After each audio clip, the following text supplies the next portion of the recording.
ខ្ញុំនឹកបងឯងហ្នឹង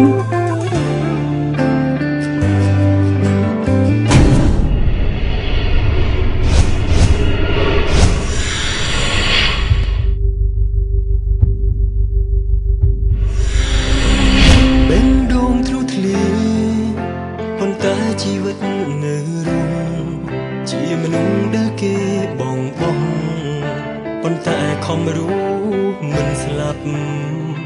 នឹកឃើញហេបាយមាននឹកខ្ញុំមែនបានមកសួរឲ្យខ្ញុំប្រាប់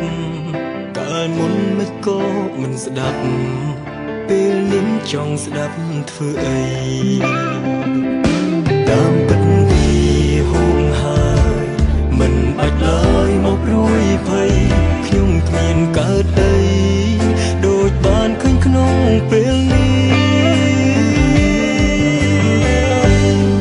ឈឺចាប់ក៏នៅរស់បានទោះមិនសូវមានសង្ឃឹម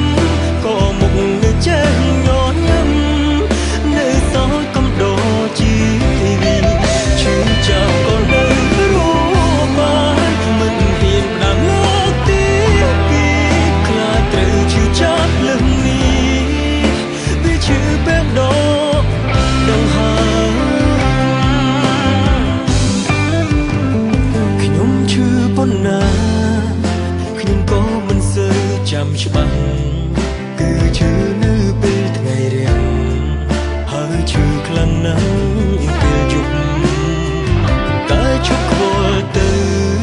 ដងហើមនៅដើមមិនឈប់រូបនាងកំពុងរលត់ហើយខ្ញុំគង់ឈប់ឈឺចាប់តាមពិតវាហួងហើយមិនបាច់ឡើយមកព្រួយភ័យខ្ញុំគ្មានកើតអីដូចបានឃើញក្នុងពេលនេះឈឺចាប់ក៏នៅរស់បានទោះមិនសូវមានសង្ឃឹមក៏មុខនៅចេះញញឹមនៅសល់កំដរជីវិត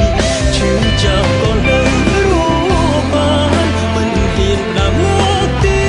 ពីរខ្លាចត្រូវឈឺចាប់លឹងនេះវាឈឺពេកដកដង្ហើ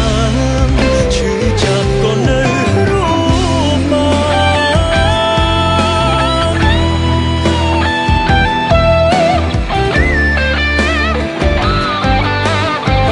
ល្អហើយដែលបងមិនជួបអូនឯងម្ដងទៀត